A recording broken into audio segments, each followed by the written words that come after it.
Peço desculpas a todos. Vamos dar início à nossa palestra de hoje, em alguns minutos, porque eu vou fazer primeiro a apresentação da professora Maria Goretti Tavares. Claro que muitos de vocês que estão aqui presentes já a conhecem, né? Mas outros talvez não conheçam a trajetória da professora Maria Goretti Tavares. Então, primeiramente, obrigada a todos pela presença aqui entre nós. O meu agradecimento especial à professora Goretti por ter aceito prontamente o nosso convite para proferir uma palestra no nosso ciclo de estudos. A professora Maria Goretti Tavares é graduada em Geografia e em Direito pela Universidade Federal do Pará. Ela é mestre e doutora em Geografia pela Universidade Federal do Rio de Janeiro. Tem pós-doutorado na França, um pós-doutorado na Universidade Federal do Paraná. Tem diversos artigos, livros e capítulos de livros publicados, né? O seu mais recente livro, né, em coautoria com Agenor Pacheco e Hugo Serra, se chama Geografia, Patrimônio e Turismo na Amazônia Brasileira, que é um livro sobre o projeto Roteiro Geoturístico em Belém do Pará. E eu concluiria a apresentação da professora Goretti, né, dizendo que um dos seus projetos mais bem-sucedidos, né, academicamente falando, é um projeto premiado nacionalmente, justamente intitulado Roteiros Geoturísticos, que completará 10 anos no próximo mês de janeiro, né, em 2021. É uma atividade de extensão que a professora Maria Goretti criou junto à Universidade Federal do Pará e ao Departamento de Geografia. Envolve alunos de graduação, de pós-graduação, e se tornou muito conhecido, né, não só no estado do Pará, mas também pelo Brasil afora, em função, evidentemente, do primor, né, da qualidade que a professora Maria Goretti imprimiu a essas experiências, né, de roteiros urbanos que pensam criticamente a cidade de Belém na sua relação com o patrimônio histórico-arquitetônico, patrimônio cultural em sentido amplo, patrimônio natural, e por isso agradeço muito a professora Goretti por dispor-se, né, estar conosco nessa nossa jornada, que na verdade a gente intitulou um ciclo de estudos críticos sobre turismo. E então, seja bem-vinda entre nós, você também, professora Goretti. A palavra é sua. Olá, boa noite para todos e todas, né? Bom, em primeiro lugar, queria agradecer o convite, né, da professora Rita, nessa programação rica que ela fez aí desde a semana passada, desse ciclo, né, de estudos críticos sobre a geografia e o turismo, né, sobre o geoturismo. Foi bastante interessante, eu tive a oportunidade de acompanhar praticamente todas as palestras, né? E hoje nós vamos falar um pouquinho sobre a Amazônia, né? Vamos encerrar com a Amazônia, vamos encerrar falando de Belém do Pará, vamos encerrar falando da questão do turismo e do patrimônio, né? Então, vou colocar aqui a minha apresentação, vamos tentar ver se consegue ver. Espera aí.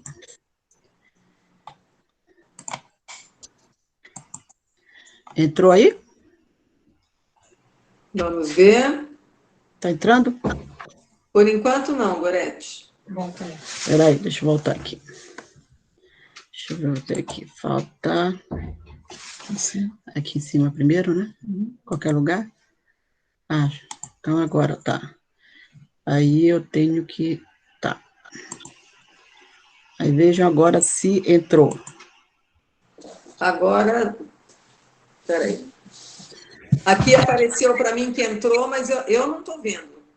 Ah, entrou sim. Entrou? Entrou. Tá. Eu deixo a minha carinha do Entrou. lado ou é para esconder? Qual é a melhor? Vou esconder, então, deixar só a apresentação. Eu acho Eu vou melhor, mudar o né? layout. Fala. Eu vou mudar o layout, né? Fica mais fácil. Tá bom? Ficou assim bom? Eu deixei ele maior. Ótimo. Tá Obrigada, bom Fábio. assim? Então não precisa fechar seu vídeo, não, Gorete. Eu acho que é legal você permanecer sendo vista por todos. Ah, e Eu vou agora eu só não sei. testar o meu microfone para que não Agora eu tenha. não sei voltar de novo, teria que fazer tudo de novo. Não, mas é do jeito que você não precisa fazer nada, tá tudo ok. Não, mas porque eu já escondi o meu vídeo, eu acho, né? Não, eu estou te vendo. Ah, tá vendo? Sim, eu estou lhe vendo. E acredito que os É. outros também, né? Ok, perfeito. Então tá bom. Bom, então vamos então iniciar. Então, o título do que nós vamos falar é Patrimônio, Turismo e Território em Belém do Pará, né? Eu sou professora do programa de pós-graduação em Geografia e da Faculdade de Geografia e Cartografia na Universidade Federal do Pará. Então, eu dividi aqui para vocês, fiz um sumário, né, dos temas, então eu vou contar aqui o tempo a partir de 7h30, então, né? Dos temas aqui que eu vou falar dentro da minha apresentação, né? Primeiro, falar um pouquinho sobre a Amazônia, o que é a Amazônia nós falamos, que conceitos seriam fundamentais, né, relacionados ao nosso tema de hoje, um pouco sobre as políticas de turismo na e para a Amazônia e ordenamento do território, as políticas de turismo no estado do Pará, como é que Belém, então, se insere nesse contexto. Belém é uma cidade amazônica, falando de toda essa diversidade socioespacial da cidade, no tempo e no espaço. E, por fim, eu finalizo falando um pouco sobre o roteiro geoturístico, né? Que eu dei o título aí de Ressignificando o Turismo e Patrimônio. E uma breve conclusão, tá? Bom, a primeira coisa, nós estamos falando da Amazônia, né? Que região é essa? Né? De que região que nós estamos falando, né? Amazônia ou Amazônias, né? O nosso colega Carlos Walter até escreveu um livro sobre essa questão da diversidade, né, da região. Não podemos falar de uma região única, e, portanto, também podemos tratar de uma diversidade de conceitos, né? Se nós estamos falando do conceito político, estamos falando de uma Amazônia, do contexto do conceito econômico de outra, do hidrográfico de outra, de biogeografia de outra. Nós podemos falar da Amazônia brasileira, né? Nós podemos falar da Panamazônia, que são os estados da Amazônia brasileira, mais os países que fazem essa fronteira com a Amazônia, onde avança a floresta, a bacia hidrográfica, né? E Berta Becker já nos falava, né, desses vetores de desenvolvimento da região, que vai marcar, né, a região. Um vetor que ela denominava que é esse vetor técnico-industrial, muito mais ligado a essa questão do desenvolvimento industrial. Isso pode ser marcado pós grandes projetos, pós década de 50, e um vetor técnico-ecológico, né, que começa a pensar uma ressignificação da natureza. O marco disso é a luta lá dos seringueiros, do Chico Mendes, na década de 80. Né? Então, são dois vetores que se contrapõem e que se acirram, principalmente, nesses últimos 50 anos. E o turismo, ele entra nessa perspectiva, porque as políticas de turismo vão entrar com maior incidência na década de 70, nesse momento, né, da expansão do vetor desenvolvimento industrial, e vai começar a tomar uma nova roupagem também a partir da década de 80, quando vem uma pressão, né, para a entrada de todo um discurso da natureza, da preservação da natureza, e aí começa a surgir o ecoturismo, políticas voltadas à questão do ecoturismo, né? Então, a professora Berta, ela já nos falava, então, dessas duas grandes fronteiras, né, no sentido de avanço, né, dentro da região. Uma ligada a esse desenvolvimento industrial e uma que seria a técnica ecológica, que permanece, né, permanece esse contraponto na região. Então, para a gente ter uma ideia, nós estamos falando da Amazônia Legal, se a gente pega a Amazônia Legal, por exemplo, que vai ser instituído aí ainda na década de 50, 60, no momento do novo planejamento, é uma região econômica, uma visão econômica, né, que vai integrar, na época, estados que não faziam parte da região norte, né? O Maranhão, que ainda hoje, né, metade da Amazônia, metade do Nordeste, O Tocantins hoje, mas na época era Goiás, né? Era a parte norte de Goiás. Depois, quando criou o Tocantins, ele passa a ser incorporado a essa região norte. E o Mato Grosso, que era a parte, digamos, norte do antigo Mato Grosso, antes, né, da divisão, e depois, com a divisão, né, você também tem a inserção do Mato Grosso, embora ele esteja sob a jurisdição também das ações da política do Centro-Oeste, né? Se nós pensarmos na Pan-Amazônia, né, está ligado muito mais a esses critérios hidrográficos, ecológicos, biogeográficos, né, que inclui esses países aí da fronteira, aonde a floresta avança, aonde a bacia hidrográfica avança, né, e é importantíssimo essa discussão do ponto de vista, principalmente geopolítico, porque se nós pensarmos que os rios, né, que abastecem, né, e que fomentam a bacia hidrográfica da Amazônia, nascem, a grande maioria deles, fora da região, né? Então, tem toda uma perspectiva geopolítica e uma perspectiva também da criação na década de 70 do Tratado da Cooperação Amazônica, que incluía várias atividades, né, dentre as quais o turismo, mas que, de fato, né, nós não temos não existe, né, essa integração para as ações de turismo, né? Muito pouco, muito raramente, diria, né, nessa fronteira aí do Pará, do Amapá, com a Guiana Francesa, e alguma coisa nessa fronteira aí também do Amazonas, do Acre, né, mas que não haveria uma densidade, né, dessas ações.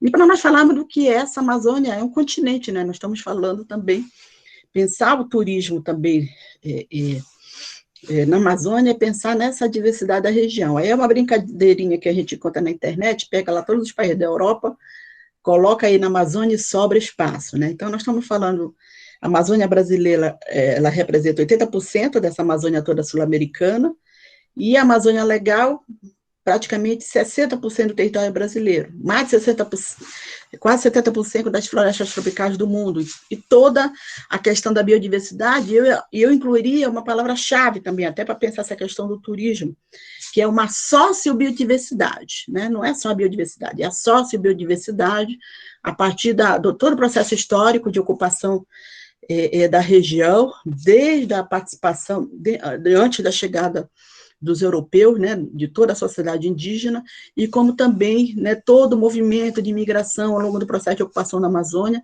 e que vai se acirrar e acelerar aí nos últimos 50 anos. Então, isso nos vai dar também o que nós poderíamos chamar de uma sociobiodiversidade, para além só do conceito do bio. Bom, como conceitos, a questão do turismo, que na leitura da geografia, né, nós vamos entender principalmente a partir, né, para além de uma atividade econômica, é uma prática socioespacial, né, porque envolve diversos agentes, envolve, né, o agente econômico, envolve a população local, envolve o turista. Então, é uma prática socioespacial a partir do momento que você tem esse movimento também no território, marcando espaço, demarcando territórios também.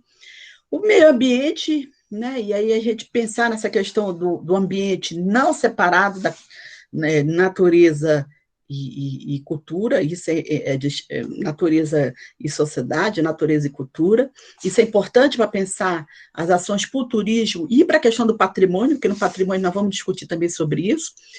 E se nós pensarmos na discussão do desenvolvimento e turismo, né, ontem, assistindo a palestra da Fani, a gente fica um pouco triste, né, pela questão da análise, né, da questão do capitalismo global, né, mas nós pensamos que na Amazônia é possível nós pensarmos ações de turismo voltados para essa questão da inclusão sociocultural e econômica, né, que se contrapõe a um turismo de massa, né, da possibilidade da inserção das comunidades rurais e de uma outra forma de turismo.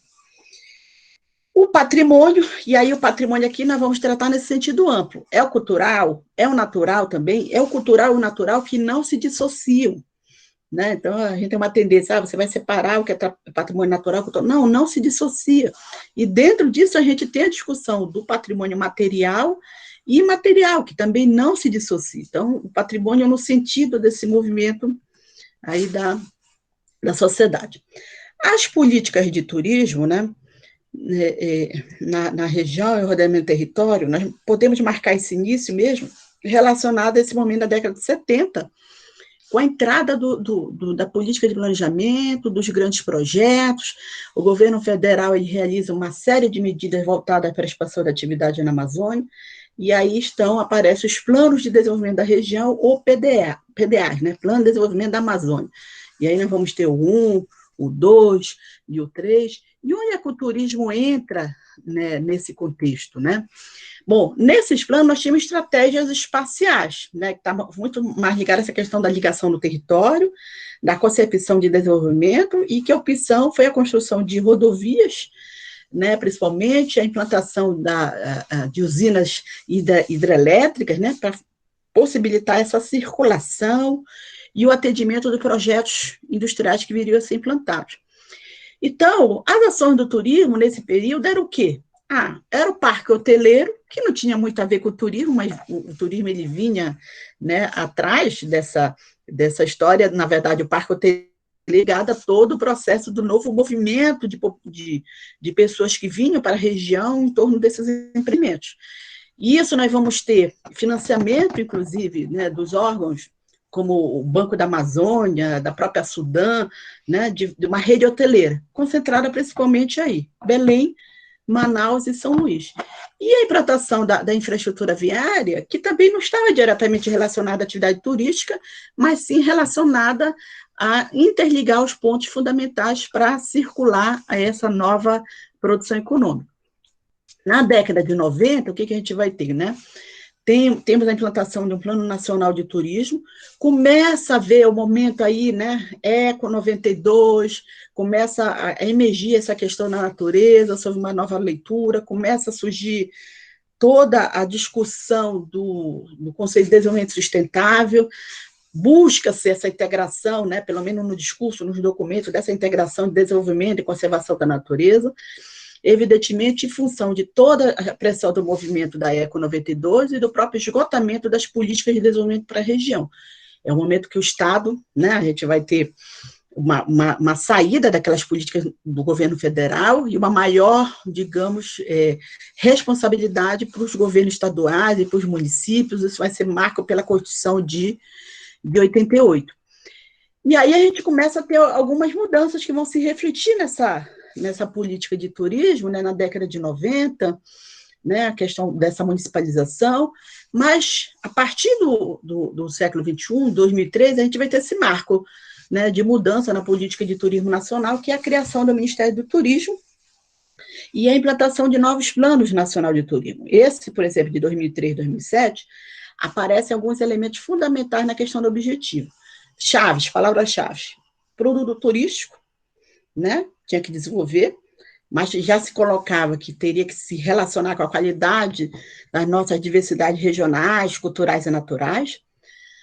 Aparece a ideia do turismo como fator de inclusão social, pensando a geração de renda e trabalho pela inclusão da atividade na pauta do consumo dos brasileiros, mas aparece também a ideia da competitividade do produto turístico, né? Então, veja, há uma nova roupagem, né, nesses objetivos que começam a aparecer aí dentro do Ministério do Turismo, evidentemente, e isso vai refletir também na própria política, né, das unidades dos estados.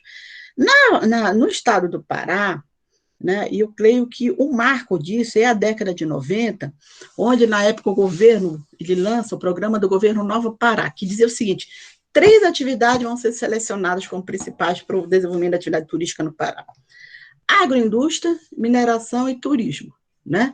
Passados 25 anos, eu digo para vocês, a agroindústria está muito bem, obrigado, né? A vento e popa. A mineração, vocês sabem o que acontece no estado do Pará com relação à mineração, e o turismo, né? Pouquíssimo andou em relação às duas, né?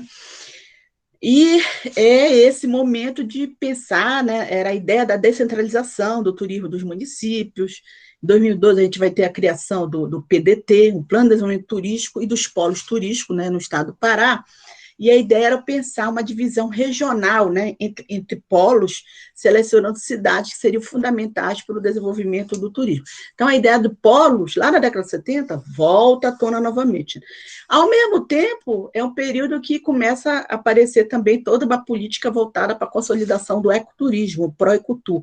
E a Amazônia entra, né, como uma região fundamental, né, porque a ideia da floresta, a imagem da floresta, a imagem né, do rio, evidentemente. Nesse momento, então, o Pará ele vai ser dividido em 6 polos turísticos, né? Belém, Costa Atlântica, que é o litoral, Araguaia e Tocantins, que é o sul, Xingu, Tapajós e Marajó, só para vocês terem uma ideia. Aparece o meu mouse aí quando eu aponto ali? Então, assim, né, nós temos Belém, que a cidade principal seria Belém. Sim, Amazônia. Parece, né? Tá.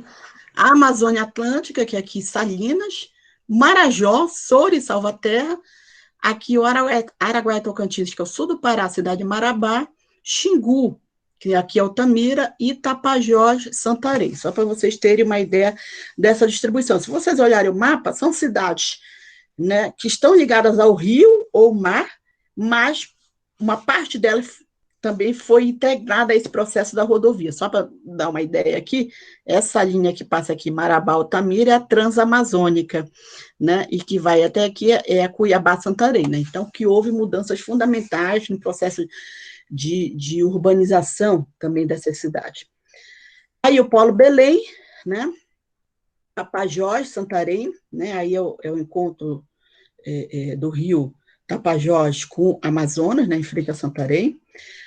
O Polo Amazônia Atlântica, que é a cidade principal no litoral, é Salinópolis, né? O sul do Pará, Polo Araguaia, Tocantins, Marabá, o Xingu, né? O rio Xingu, é a cidade de Altamira, e o Polo Marajó, que essas duas principais cidades, que são as cidades mais próximas aqui de Belém, né? Só para a gente pensar também nessa dimensão do turismo, como é muito específico essa questão da dimensão do tempo da Amazônia, de circulação, que é fundamental para o turismo, né? O tempo do rio. O turista, quando chega em Belém, ele vê um mapinha que muitas vezes não está na escala correta e diz assim, eu vou dar um pulo no Marajó, eu vou de manhã e volto à tarde, né? Isso é praticamente impossível, né? Porque aqui um pulo significa você atravessar essa baía aqui, são mais ou menos 30 quilômetros em linha reta, e dependendo do barco ou de balsa, você gasta 4 horas, né? Ano passado que colocaram um barco, uma lancha mais rápida, que faz agora em 2 horas, nem sei se ainda está funcionando. Mas, enfim, a questão do tempo da circulação é outra. Nós estamos falando de uma ilha do Marajó, isso aqui é só uma pontinha da ilha. E que eu tenho municípios aqui que estão mais próximos do Amapá, e que de Belém para cá você vai gastar mais de um dia de viagem para chegar aqui, né? Então, o tempo da circulação é de fundamental importância para nós entendermos, então, a região. Então, vamos entrar agora em Belém, uma cidade amazônica. Como entender essa diversidade socioespacial no tempo e espaço, para a gente relacionar com a questão do turismo e a questão do patrimônio do que é a cidade. Primeiro, entender que essa inserção de Belém no contexto amazônico está associada a séculos, né, de história, não só a história pós-chegada dos europeus, né, nos últimos 400 anos, mas anteriormente a presença das várias sociedades indígenas que aí já habitavam, né, e circunstâncias socioeconômicas, territoriais, culturais, né, aonde o papel da natureza e a questão da dinâmica do rio foi de fundamental importância para a formação das cidades, né, para a circulação de pessoas, para a circulação de produtos, né, e qualquer ação ligada à questão da atividade turística, você tem que considerar essa especificidade da região. Então, portanto, essa distribuição de núcleos urbanos, nesse período colonial, por exemplo, ele vai seguir esse caminho dos rios, né? Porque nesse momento nós tínhamos que priorizar essa defesa, a conquista do território. É o momento que a maior parte da região não pertencia a Portugal, mas sim à Espanha, porque nós tínhamos o Tratado de Tordesilhas, né? Então, o Carlos Walter Porto já escreveu sobre isso, né? Ele falava desses dois grandes padrões. Nesse período, esse padrão rio, vaza e floresta, desse processo de ocupação, século XVII, século XVIII, XIX, até meados do século XX, aonde o controle do território era de fundamental importância, onde você tinha símbolos de controle do território. Por exemplo, o forte e a igreja. a cruz e a espada.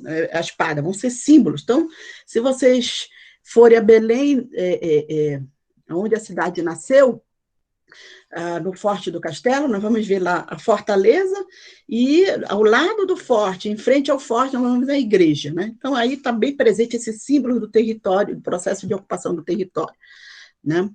Então, o elemento, o vero-peso, né? Ele surge nesse contexto também, porque quando nós não tínhamos a maior parte desse controle da região, e se começa a adentrar a região, a riqueza da região eram as drogas do sertão. Era necessário, então, se controlar essa saída e entrada dos produtos. Vamos fundar, então, um local, uma casa para haver o peso, né? É aí que surge, né, esse local do haver o peso. Os historiadores dizem que possivelmente ficava aqui, né? Não tinha esse mercado já vai ser só do final do XIX, início do século XX, né, da Belle Époque, como também hoje nós não temos mais esse, que era tipo uma chegada dos produtos, então, esse barracão, né? Mas e esse lado aqui fica a fortaleza, né? Então, e o vero-peso vai se transformar, e hoje, não podemos dizer, né? Se vocês pensarem em Belém do Pará, se eu perguntar para quem está assistindo, eu acho que a imagem que vem sempre, assim como Paris aparece Torre Eiffel, Rio de Janeiro, Cristo, o Bondinho do Pão de Açúcar, é o vero-peso, né? E é interessante do ponto de vista do patrimônio, porque todas as pesquisas que já foram feitas com a sociedade local, para escolher qual o símbolo da cidade, não tem jeito, é o vero-peso, né? Ele é um símbolo, então ele é um símbolo turístico, mas ele é um símbolo também do patrimônio, né, tanto um patrimônio material, pelas edificações que foram feitas aí, né, principalmente no período da borracha, mas principalmente material, né?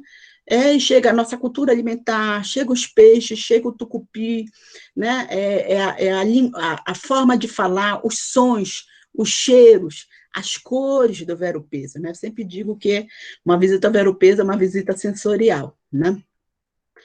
E aí, isso mais ou menos o que eu tinha falado antes, dessa questão da fundação da cidade de Belém, né? Aí no século XVII, né? 1616, 12 de janeiro, né? Então, é o momento que nós começamos a formar essa rede de cidades, inicialmente, né?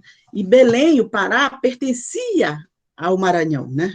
Então, aí, a partir do século XVIII, a gente vai ter essa separação, porque aí a principal capital vai ser Belém e vamos ter a divisão do Maranhão do Grão-Pará, né, dessas novas unidades políticas. E só para vocês termos uma ideia do que era Belém, né, a importância de Belém nesse século, né, no século XVIII, principalmente, né, nós vamos ter 2 estados no Brasil. O estado do Brasil, a capital era Salvador, né, e o estado do Grão-Pará e Maranhão, cuja capital, antes era Maranhão Grão-Pará, a capital é São Luís, e no século XVIII vai passar a ser Grão-Pará e Maranhão, capital Belém. Né? Aonde a nossa relação não se dava com Salvador, a nossa relação era direta com Lisboa, até porque, geopoliticamente, nós estamos mais próximos de Lisboa, né, da Europa, né, também da América do Norte, pensando essa coisa do tempo do Rio.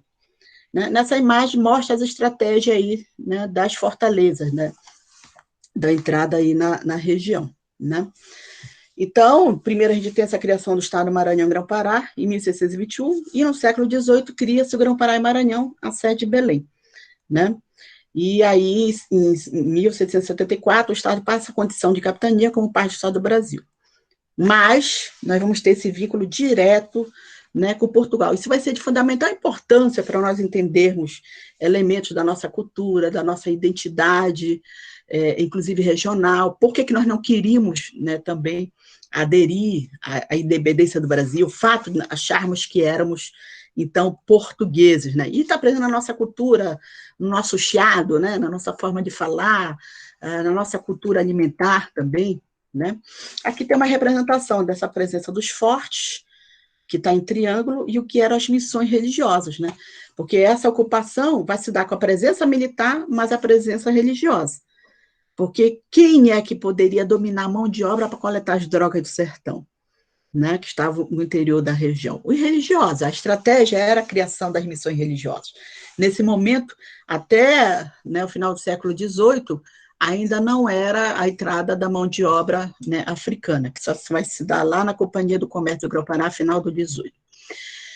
Bom, aí podemos começar falando já desse século, final do XIX, início do século XX, depois que passa o período da Companhia do Comércio do Grão-Pará e Maranhão, né? Aí a borracha, ela emerge, né, com a economia da borracha, né, emerge como um elemento novo, a criação de novos povoamentos. A professora Eli Osório diz que é esse momento que começa a se falar na região, a ideia da região, né? Até então a gente falava no vale fluvial, né, do Amazonas, não se falava da região, né?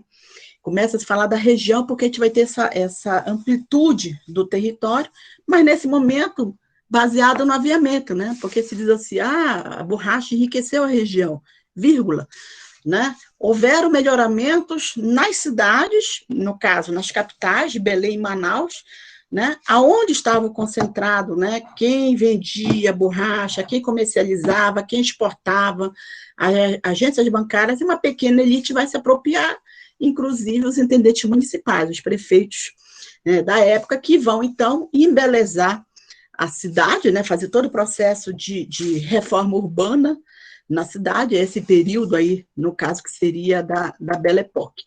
É aí que vai ser construído o símbolo do mercado, o vero-peso, né?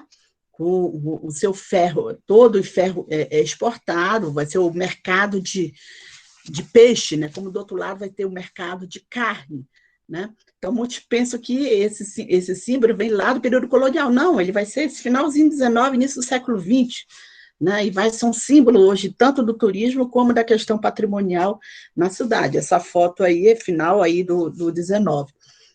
Aí são as balatas, né? As bolas de borracha sendo comercializadas, também próxima aí ao vero-peso. E aí essa modernização da cidade vai ter elementos que vão ter representatividade dentro do símbolo, símbolos globais, né? Então, o modelo de urbanização vai ser a cidade de Paris, né? E em Belém a gente tem uma réplica do que é isso da cidade de Paris, porque vai se construir um grande hotel ao lado aí do Cinema Olímpia, que já foi destruído, né, infelizmente, na década de 80, no processo de modernização recente. Vai se construir o cinema, né? É o cinema antigo em funcionamento, mais antigo em funcionamento do Brasil, o Cinema Olímpia. Ele não tem ainda essa estrutura, mas está no mesmo local e em funcionamento, e foi fundado em 1912, né? Ele acabou de fazer 108 anos, e vai se construir o teatro, que era o local de encontro da burguesia, né? Aí nós estamos falando do Teatro da Paz. Para a gente ter uma ideia dos teatros na Amazônia, o da Paz e o teatro lá em Manaus, também, eles foram construídos 30 anos antes dos teatros municipais do Rio de Janeiro, tá? Que são 1909, e o Teatro Municipal de São Paulo, se eu não me engano, é 1911. Ou seja, a gente tinha todo esse circuito, né, não só econômico, mas cultural, que vinha direto da Europa, né, das óperas e tal, e que vinham até Belém e retornavam, vinham até Manaus depois, primeiro de Belém, depois Manaus vai se tornar um grande centro também, e retornavam, né? E o teatro, evidentemente, hoje, ele está, né, dentro dessa área tombada, ele representa um dos pontos, por exemplo, turísticos, né, de fundamental importância. Agora, é importante dizer que esse período da Belle Époque representou o enriquecimento e o embelezamento de uma parte da cidade, a parte da cidade mais alta, e o empobrecimento da parte mais baixa da cidade, no processo de ocupação espontâneo, é o momento da ocupação dos igarapés, né? Vamos ver algumas fotos aí na frente. E aí, a gente dá um pulo aí para esse final já do 20 e 21, né? Quando a gente vai ter essa expansão da cidade, do próprio espaço metropolitano, né, da região, começa a aparecer novas formas, o adensamento da verticalização, aumenta a pobreza, né, também do espaço urbano, o processo de ocupação de forma não planejada, né? Então, vai acontecer o que o Sancler Trindade Júnior estudou, como foi a tese de doutorado dele, a dispersão e, ao mesmo tempo, a concentração são pares dialéticos desses processos socioespaciais, né, dentro da cidade. Então, a cidade ela se expande para além, e aí é uma imagem que bem representa, né, essa dinâmica aí da paisagem urbana da cidade, né? Na frente o rio, nós vamos ter aí um processo de ocupação desordenada, irregular, e atrás o processo de verticalização. Então, esses contrastes estão muito presentes, né, dentro da cidade de Belém, e eu digo que qualquer circuito que você faça na cidade, seja um circuito turístico, você vai falar do patrimônio, você não tem como esconder essa outra realidade da cidade. Também nós questionamos dentro da discussão do patrimônio, olha, aí essa relação e essa importância do rio, né? É a Bahia e todo o processo de verticalização, com prédios de 30, 40 andares, né? Prédios que representam também esse contraste aí socioeconômico da cidade. E onde entra o roteiro geoturístico aí, né? O roteiro geoturístico, e aí eu dei o título aí que nós pensarmos esse ressignificado do turismo do patrimônio, né? Primeiro que a ideia do patrimônio cultural, a gente vai concordar com a Maria Tereza Paz, né? Nós temos que pensar elementos sociais para explicar a questões, condições políticas, sociais, econômicas, condições técnicas, e para a geografia, né? Que começa a estudar o patrimônio mais recentemente do que as outras ciências, como arquitetura, história, o patrimônio ele vai ser de fundamental importância para nós relacionarmos o conceito da espacialidade, da questão da produção do espaço, do território, do lugar, da paisagem, da natureza, né, da questão cultural. Tanto no que se refere a gente falar em patrimônio material, imaterial, como natural. O Centro Histórico de Belém ele já vai revelar, né, essa diversidade. Então, se a gente olha aqui o Centro Histórico, esse aqui é o Centro Histórico Tombado, é o bairro da Cidade Velha, né? Pulou aqui. E aqui é o bairro da Campina. Esse aqui, mas essa área é a área tombada, né, da cidade. Aqui fica o Rio Guamá, esse rio aqui que nasce 200 e poucos quilômetros aqui, adentrando o território, e aqui se forma a Baía do Guajará. Para esta direção está a Ilha do Marajó, e para cá está o que seria a entrada, né, do rio Amazonas. Aí, do outro lado também, né, dá para a gente observar, aqui está o Ver-o-Peso, né, aqui está a Fortaleza, né, aqui está a Catedral, né, da Sé, que também é um símbolo que eu falei para vocês lá do período também colonial, é onde sai o Círio de Nazaré, né. Bom, como é que surge essa proposta, né, do roteiro? Bom, a gente já desenvolve, temos um grupo de pesquisa lá, Grupo de Geografia do Turismo. Eu estou falando lá porque eu não estou em Belém, eu estou no frio aqui de Curitiba, por isso que eu estou toda encapada, viu, gente? Desculpa, não estou... porque Belém, nesse momento, está fazendo 35 graus, mas aqui está para nevar, mas enfim. Então, esse grupo de Geografia do Turismo, né, desenvolvimento socioespacial, que a gente tem já lá desde 2002, onde nós inicialmente começamos a discutir a questão das políticas de turismo, depois do turismo de base comunitária, né? E depois começamos a inserir a discussão do patrimônio quando nós pensamos esse projeto de extensão. Então, o que nós já avaliamos nas nossas pesquisas na época? 2010, quando a gente começou a pensar esse projeto. Está fazendo 10 anos agora, né? O roteiro vai fazer 10 anos oficialmente, dia 12 de janeiro de 21. Primeiro, inexistia uma ação voltada para um turismo em Belém que valorizasse esse potencial histórico, cultural e patrimonial, e por conseguinte dessa própria memória socioespacial. Pensamos que poderíamos elaborar um projeto que fosse importante pelo fato de possibilitar a formação de novos agentes sociais, pensar um turismo alternativo, né, a possibilidade ligada à questão do turismo de base comunitária, que não está só ligado a comunidades rurais, pode também acontecer dentro da cidade, né? E nós tínhamos a inspiração de um projeto de extensão que já acontece no Rio de Janeiro já há 20 anos, né, do meu colega lá da UERJ, que é o João Batista Ferreira de Mello, que chama Roteiros Geográficos. Ele, inclusive, ele é o consultor, né, desse nosso projeto, o Roteiro Geoturístico.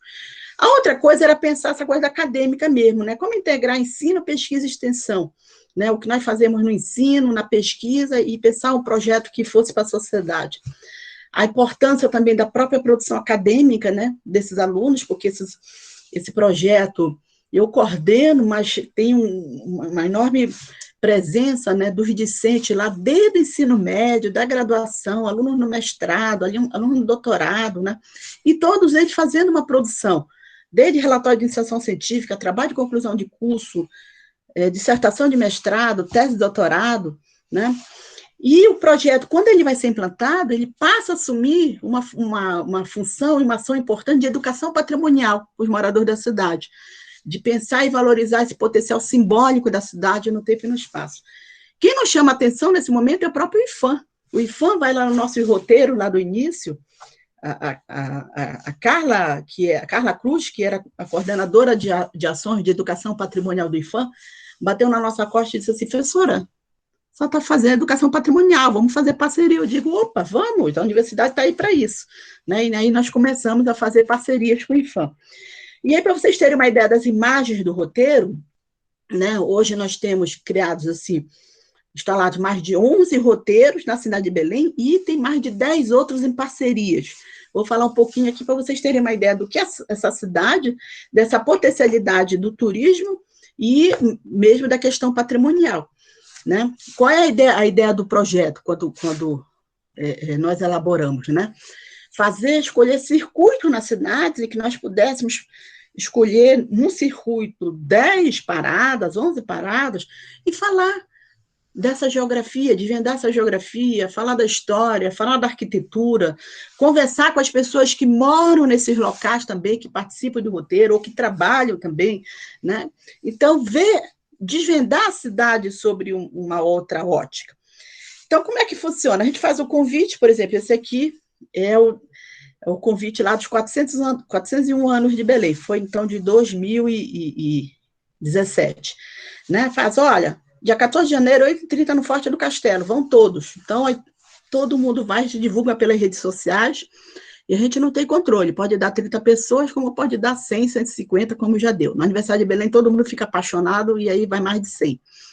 Então, imagens lá do início do roteiro, isso aí foi lá de 2011, né, andando aí pela primeira rua de Belém, no centro histórico. Então, nós vamos parando, vamos conversando, vamos falando dessa geografia, né? Então, não é um roteiro turístico, né, nesse sentido mais tradicional, mais econômico, porque nós fazemos uma contextualização e falamos também, não falamos só do bonito, nós falamos dos problemas da cidade. Né? Então, ao andar na cidade de Belém, nós estamos encontrando vários problemas. Né? Eu sempre digo que tem 3 fundamentais. A gente está chutando lixo. Belém, infelizmente, tem um problema sério com a questão do lixo, que não é um problema só do Estado, é um problema da população. Né? Temos um outro problema seríssimo, que é ligado à questão da violência. Então, muitas pessoas vão nesse nosso roteiro para a atenção, porque dizem, professora, aqui nós estamos seguros. Porque a gente tem uma parceria com a Polícia Turística, e você faz um grupão. Então, ela diz assim, eu não viria sozinha aqui no Centro Histórico andar, eu não tenho segurança, né? Como em todas as nossas cidades. E tem o problema da circulação também, né? Vocês imaginam a gente andando aí nessas ruas estreitas, essa rua aí que eu mostrei para vocês, tem caminhão pesado que passa por aí, né? Aí todo mundo tem que se espremer. Quer dizer, é uma série de ausência de políticas públicas mesmo ligada para a questão do centro histórico, está ligada, por exemplo, à questão da circulação, que já existe em outras cidades.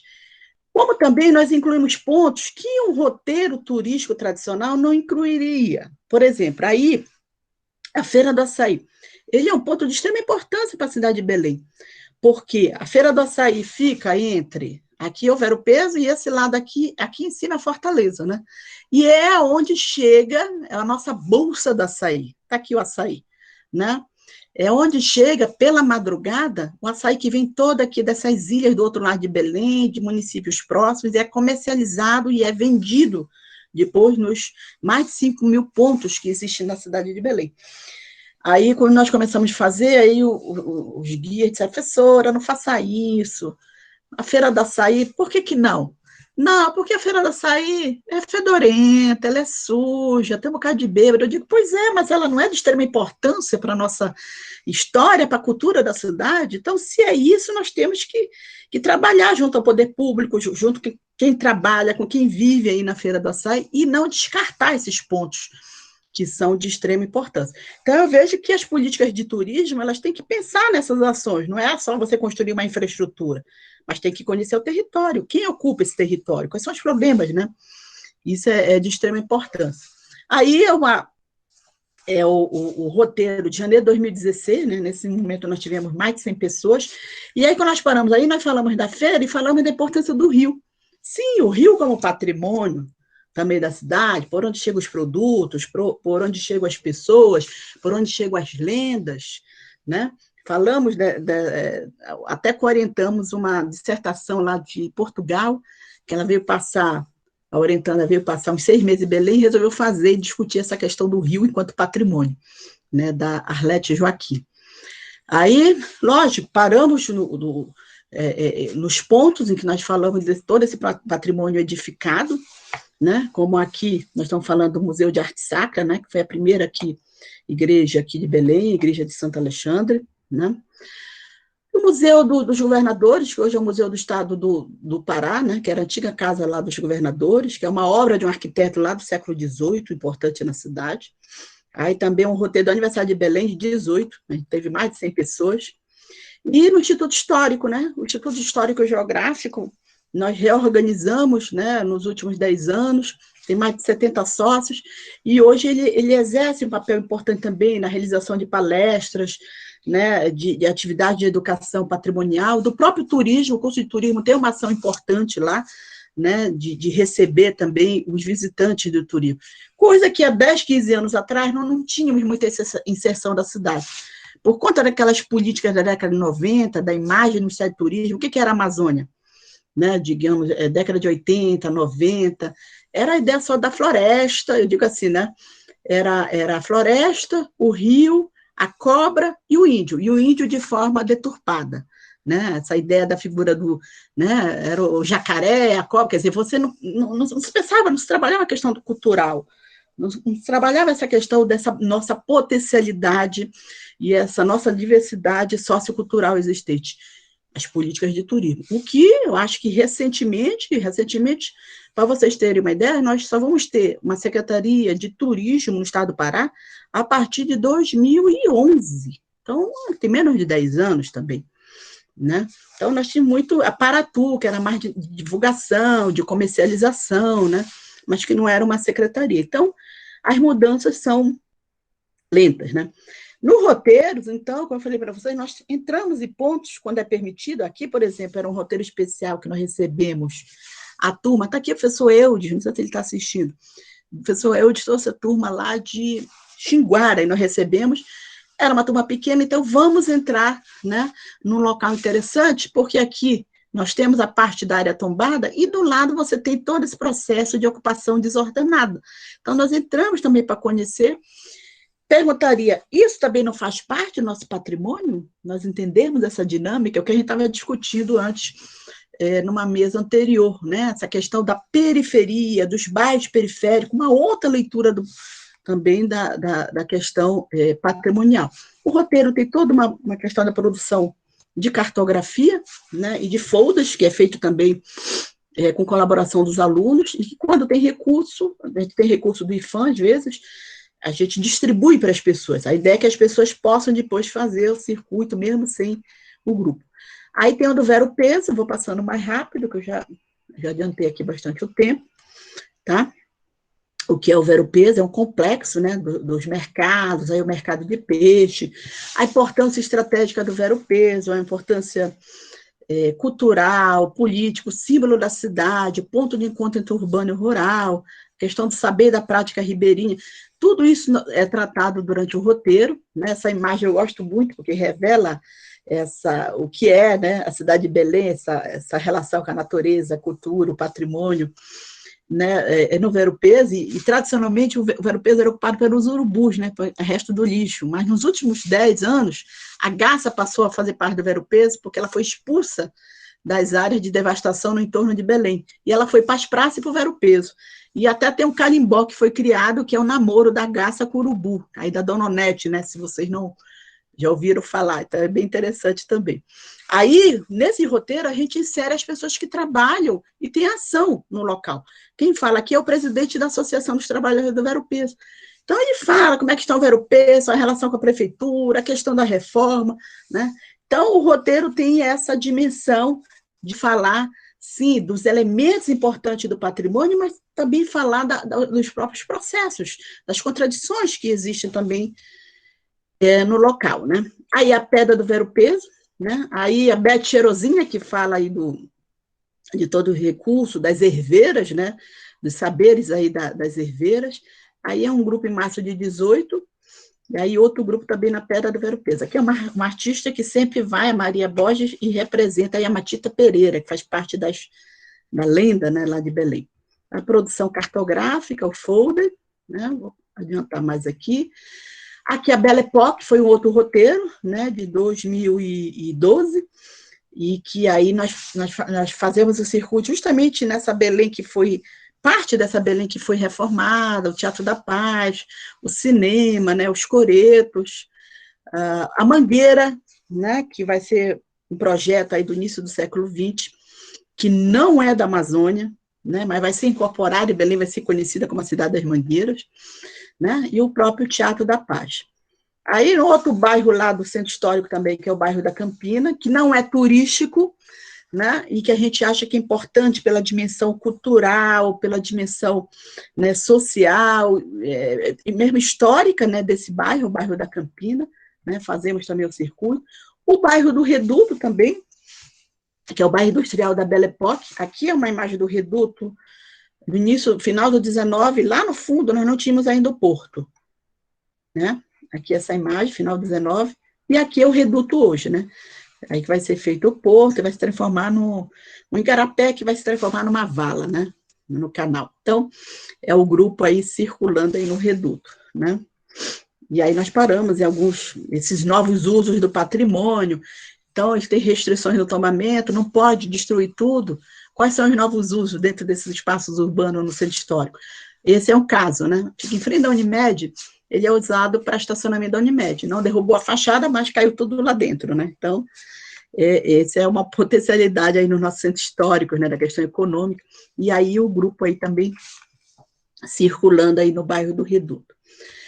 A Estrada de Nazaré, né, que a gente relaciona pela Avenida Nazaré, está ligada à questão do Sírio, da igreja, mas inicia nesse mercado, que é símbolo aí também da Belle Époque. Nesse momento ele está discutindo essa questão ele está praticamente sendo privatizado pela prefeitura, há toda uma discussão das associações do patrimônio em relação ao mercado de São Brás, né?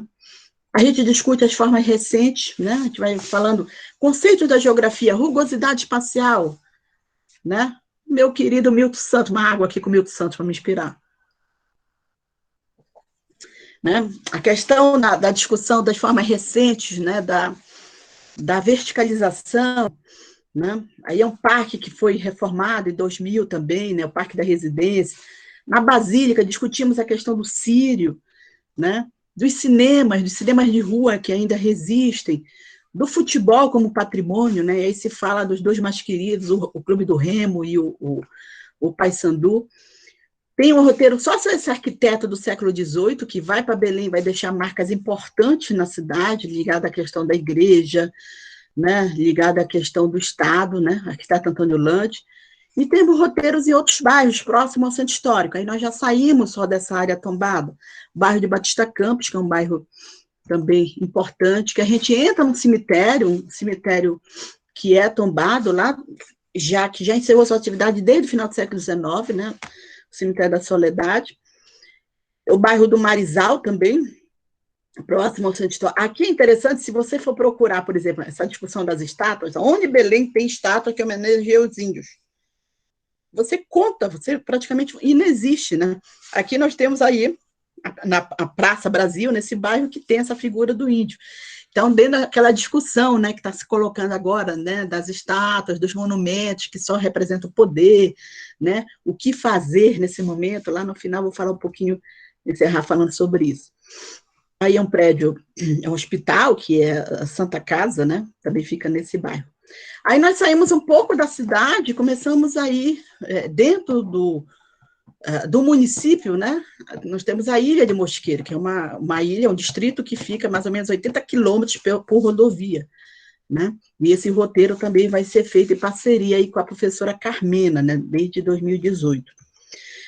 E o último do ano passado, pela estrada de São José, próximo ao Centro Histórico, também importante para entender essa dinâmica, e a gente vai entendendo como é que a cidade ela vai se expandindo aí também ao longo dos séculos, com as suas várias contradições, né? Aí eu mostro a Polícia Turística, que sempre é parceira aí do roteiro. E a gente tem vários roteiros em parceria. Eu vi o professor Ricardo, não sei se ele ainda está aí na live, lá em Coraci, que é aquele distrito que produz artesanato, né, de barro. Nós temos a Coraci e Outeiro, nós temos a Escola Bosque, né? Então, lá os professores da Escola Bosque, o professor Aguinaldo, o professor Ricardo e outros professores parceiros de lá, organizam, são parceiros. Eles fizeram o roteiro, tanto em Coraci como em Outeiro, né? E organizaram lá com os alunos da Escola Bosque. Mas também a gente já teve em Cametá, Vigia, Ponta de Pedras, professor Kleber, Altamira, professor José Carlos, né? Vigia, professor João Paulo, Marabá, professor Hugo Serra, Ananideu, professor da SEDUC, professor Orlando Castro, e a Rosana, eu acho que ela está aí presente, estava assistindo. A né, Camila Pires também, tá? Está se manifestando aqui. A Camila, eu acho que é lá de Coraci, né? Da Escola Bosque. E o Porto Nacional, a professora Rosane, né, aos 3 anos, também inspirada no projeto do João e no nosso também, eu acho que 5 anos já tem o projeto lá, né, ela faz o roteiro geoturístico lá em Porto Nacional, nossa colega lá da Geografia da Federal do Tocantins. Bom, para não concluir, né, que elementos a gente pode colocar a partir da nossa fala? Primeiro, a importância de nós inserirmos essa ideia desse patrimônio no sentido amplo. Eu não estou falando do material, do imaterial e natural, e essa não dissociação. A cidade, eu acho que ela tem uma importância fundamental como patrimônio educativo. Então, essas ações desses roteiros, né, que nós realizamos, por exemplo, ao longo desses 10 anos, nós tivemos um número estimado, está mais ou menos em torno de 8.000 pessoas. Vai gente de todas as idades, todas as formações. Já foram professores que levam lá desde dos meninos que estão lá no ensino fundamental, no ensino médio, na pós-graduação, fazem atividades, né? Isso é de extrema importância, e é importante replicar. Eu digo, vocês mesmos, professores, façam isso aí com seus alunos, né? Sair de sala de aula, isso é importante. Hoje é possível, nesse momento que nós estamos fazendo, dá para fazer isso, esses roteiros virtuais também. Eu vi que a Rosane lá, no roteiro geoturístico, ela fez isso também, né, durante esse período aí da pandemia, lá em Porto Nacional, né. É necessária essa maior extensão de uma política de valorização do patrimônio para a população local, então pensar em ações ligadas à educação patrimonial, por que não falar de uma educação turística, o turismo sobre um outro viés, né, e ambiental, da questão do território, integrar mais ações do Estado, né, e da sociedade civil. Então, sempre que é possível, a gente provoca, né? Provoca o Estado, a Secretaria de Turismo, a Secretaria de Cultura, né? Então, sempre eu tenho provocado, a Secretaria de Cultura eu já provoquei, eu digo, olha, secretária, né? Eu digo, olha, vamos fazer ações relacionadas com professores da SEDUC, né? Para fazer ações de educação patrimonial, porque só é possível a partir do momento que você tem essa ideia de pertencimento. A ideia de pertencimento você tem que conhecer, né? Se você não conhece onde você mora, né? Você não conhece a sua cidade, você jamais vai defender. Isso é de extrema importância, né? A articulação também dos projetos da sociedade civil, né? No caso do roteiro, a gente tem o projeto da articulação com o projeto circular, que é um projeto maravilhoso que acontece de 2 em 2 meses, onde ateliês, né, museus, abre, né? Já é um projeto que já acontece desde 2013. Quando tem um circular, acontece o roteiro. Temos lá uma ação da turma da fotografia, não sei se o professor Michel Pinho aí está assistindo, né, que já foi diretor da Fotoativa, que tem ações ligadas à educação patrimonial, né, a questão da educação ambiental também, e a articulação com associações ligadas à questão do patrimônio, isso é de extrema importância. Eu vi, a professora Aurelia estava no início, não sei se ela ainda está aí, mas da APBEL, que é a Associação dos Amigos do Patrimônio de Belém, né, que tem uma ação mais política mesmo, né? Então, por exemplo, agora a PIBEL está acontecendo a questão da privatização lá do mercado, aí vamos lá ver quais são as ações. Está acontecendo algum problema lá na parte do porto, vamos ver quais são as ações. Vai acontecer um novo projeto. Então, é uma ação mesmo política, né, dessa ação política. A Zapan, que é uma associação muito mais ligada à questão acadêmica, de seminários, e a Civiva, que é representada lá também com ações dentro do centro histórico, né? Temos, então, que incorporar essa diversidade, né, socioambiental do território, isso é de extrema importância. Temos que fazer releituras, ressignificado desses lugares turísticos e patrimoniais, é o caso, por exemplo, das estátuas, das praças, das toponímias dos lugares, aí vem essa questão, está se discutindo no mundo inteiro essa destruição, substituição, né? Eu, particularmente, acho que não é esse caminho, eu acho que nós temos que fazer uma nova leitura, né? Novas sinalizações desses lugares, porque nós não podemos esquecer também, que esquecer é ruim. Agora, não podemos dizer, você vai lá na estátua, fulano nasceu no período do tal, foi o herói não sei das quantas, e não se vê o outro lado. Né? Então, daí essa importância de fazer esses percursos dessas leituras. Por exemplo, a questão da cabanagem, que foi um movimento de extrema importância no estado do Pará. Eu diria que no Pará a gente sabe mais do que foi a farroupilha no Rio Grande do Sul do que foi a cabanagem. Né? Então, é necessário pensarmos em novos locais, sim, para identificar essa diversidade, da importância do indígena, né? Da importância afro dentro da cidade, né, que muitas vezes só está muito valorizado, evidentemente, esse período aí da colonização, do europeu, ou o período recente aí também do período militar. Né? Então, essas questões tratadas no roteiro, elas têm que superar essas informações típicas dos guias e manuais tradicionais de turismo. Eu penso que os guias, os manuais, né, esses guias, né, de turismo, eles têm que mudar também, né? Porque hoje a gente está numa outra perspectiva do turista. Tem, lógico, nós temos a ideia do turismo de massa, mas tem aquele turista que quer hoje conviver, que quer ir lá no zero peso, que gostaria de ficar hospedado numa casa de um paraense. Um dos elementos que é conhecido no estado do Pará, quando se faz a pesquisa com o turista, o que mais chama atenção, por que ele voltaria?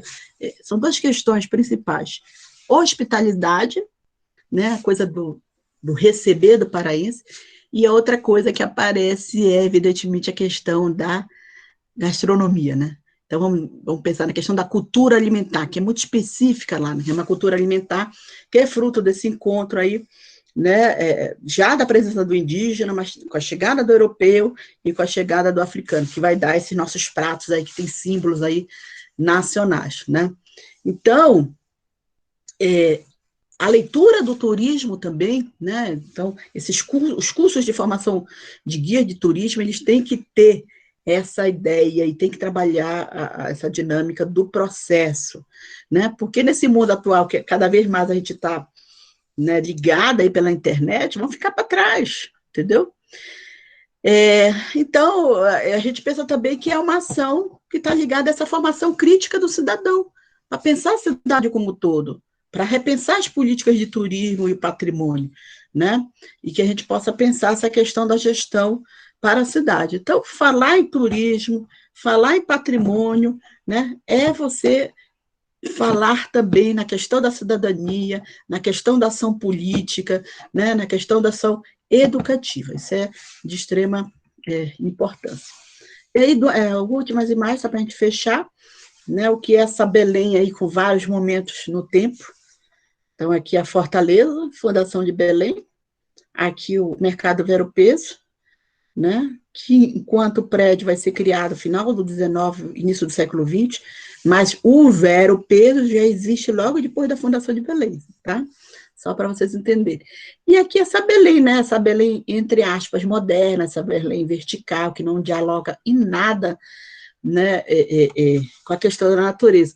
Em Belém, nós podemos dizer, nós temos uma cidade, né, com nuances, uma cidade indígena, né, uma cidade portuguesa, com elementos europeus portugueses, né, italianos, porque a gente vai ter essa presença do arquiteto Landi no século XVIII, franceses, que toda essa reforma da cidade do início do 20, da Belle Époque, né, e uma cidade mundial, né, com essa coisa aí da verticalização. Mas, antes de tudo, é uma cidade amazônica, porque ela está circundada aqui pelo rio, né? Esse aqui é a Bahia, e desse lado aqui está o Rio Guamá.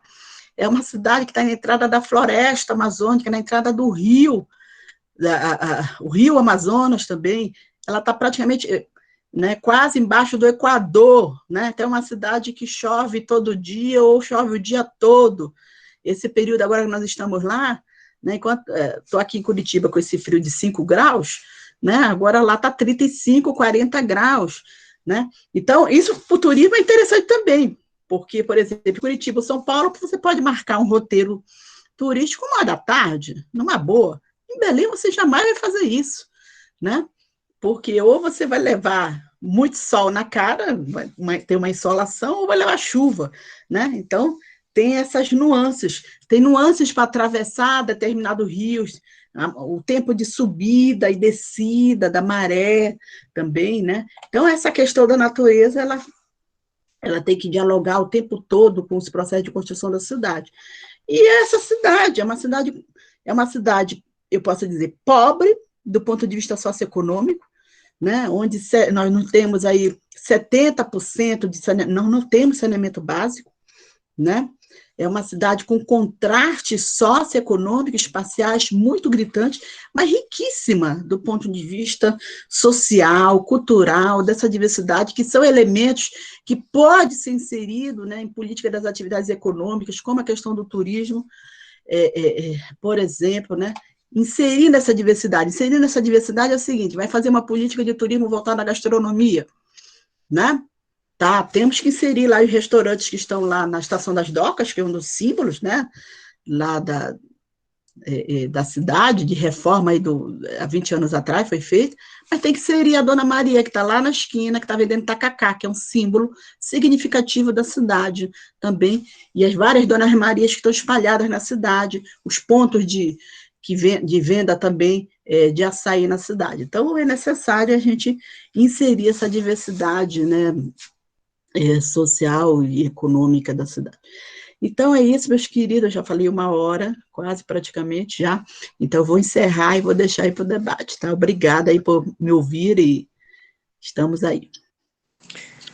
Olá a todos de novo, muito obrigada, Gorete, foi excelente a sua exposição, acho que nós fomos aí muito felizes, né, na organização do ciclo de estudos, todas as falas, né, foram muito boas, aprendemos muito nessas 2 semanas com esses encontros, e com você hoje não foi diferente, ou seja, foi muito bom.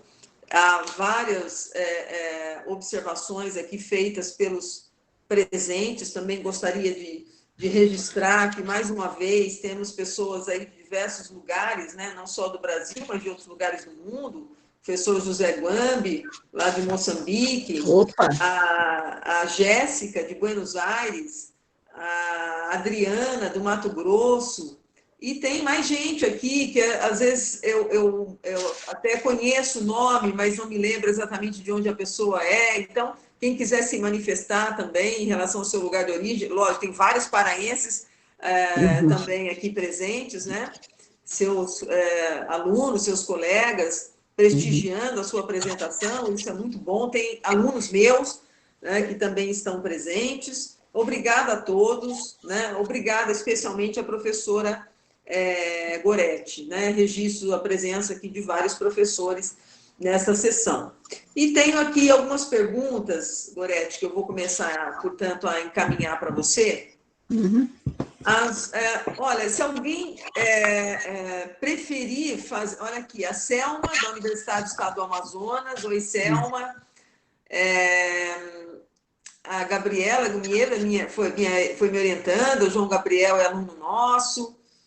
Ana Flávia está te parabenizando, a Sandra Crisóstomo também, a Gabriele Cifelli, né? A Gabi é professora da FATEC.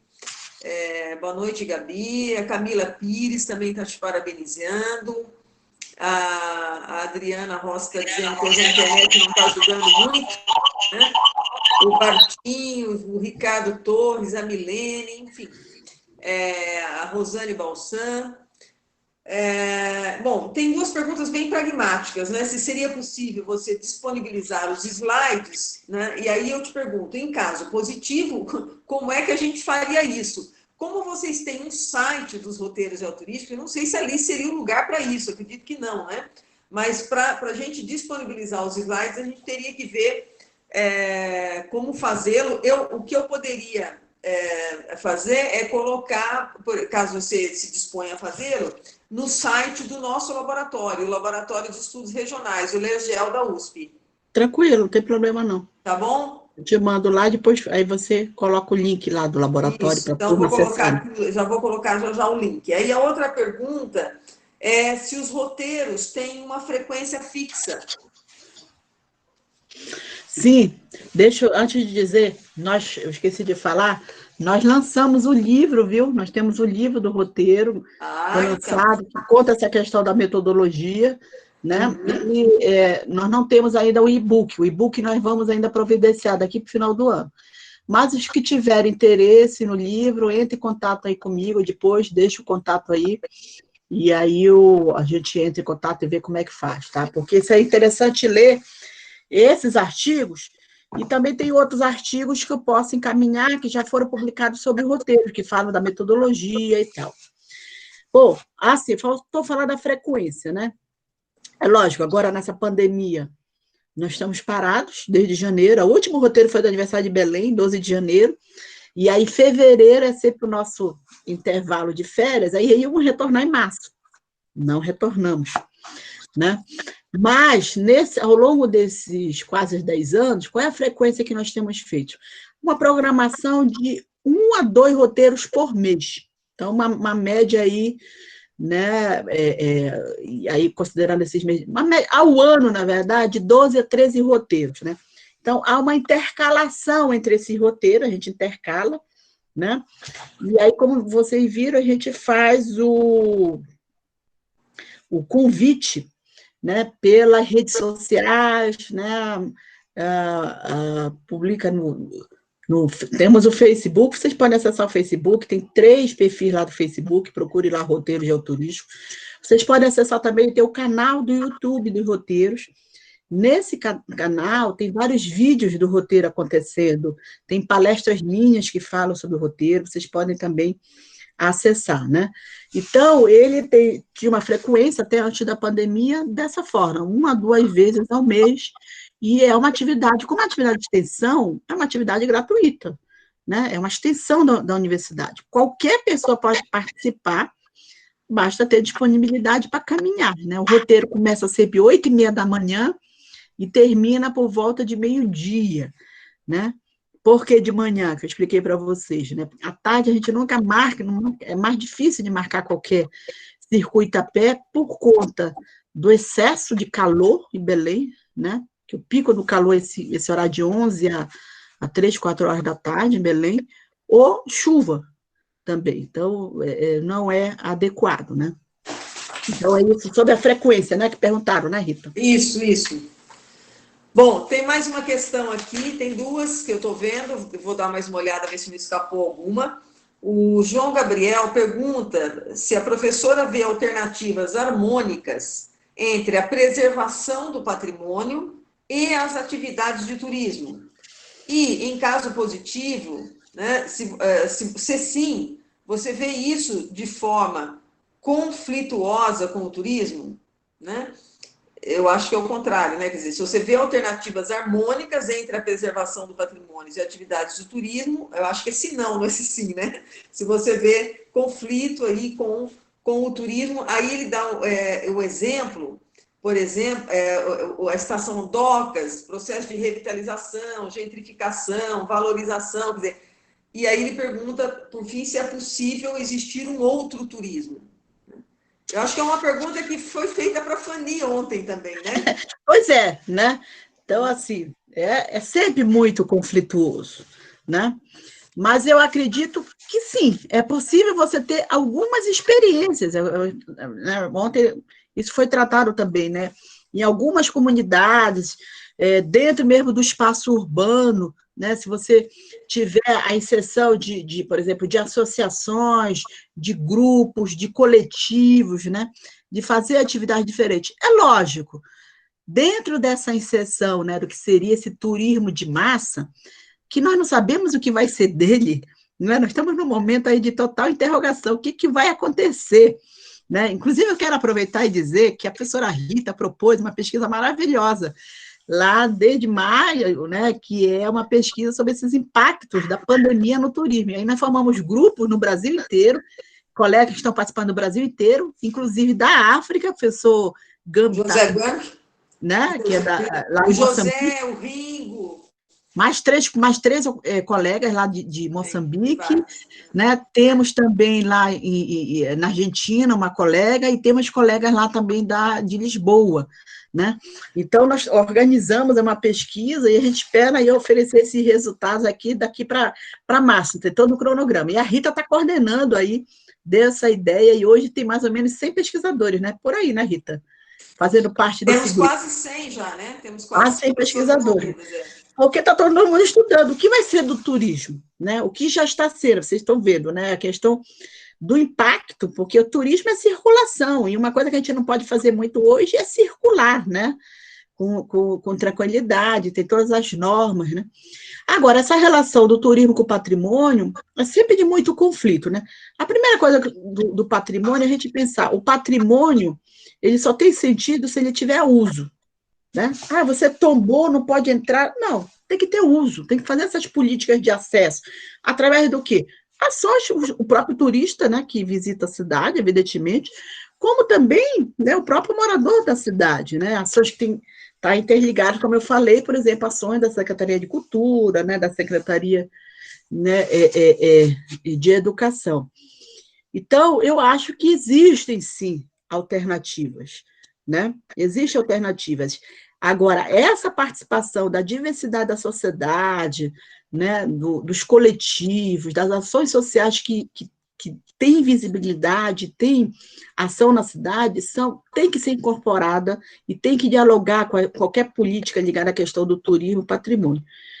E principalmente de turismo, né? Porque senão políticas de turismo, há uma tendência a inserir, evidentemente, só, né, o grande empresário, né, o grande restaurante, né, aí é isso, faz ações de circuito turístico, não inclui certos lugares, porque eles não estariam, digamos, né, com a imagem, entre aspas, aí, turística que deveria ser apresentada, mas são lugares importantes do ponto de vista da história daquele local, né?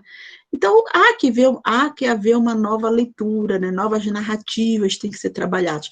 E lá em Belém, eu digo para vocês, a gente tem um trabalho maravilhoso também, além do meu, do professor Michel Pinho, não sei se ele ainda está aí presente, que é um historiador, professor, né, de cursinho, que faz circuitos assim com os alunos, convida todo mundo, né, para discutir a questão da história da cidade, são circuitos parecidos. Então, a gente diz, são projetos de resistência, né? São projetos de amor à cidade, isso é importante, né? Eu sempre digo no final, é um projeto de amor à cidade. O roteiro geoturístico, se eu não tiver dinheiro, a gente continua. Não tem bolsa, a gente continua. A maior parte dos monitores que fazem parte do projeto, muitas vezes não tem bolsa. Então, como voluntário, a maioria. Né? E aí, no final, pega a carga horária, né, para colocar lá na grade curricular, e tem todo o aprendizado, no sentido mesmo, né, do seu desenvolvimento acadêmico, né? Então, são projetos de resistência, né, evidentemente. A universidade cada vez mais tem que fazer isso. Eu sempre achei isso, né? Nós temos que sair dos muros e pensar em ações. Nesse momento, então, que nós estamos sendo tão cobrados, né, dessa ação né, da universidade, sempre foi cobrado, mas nesse momento mais ainda.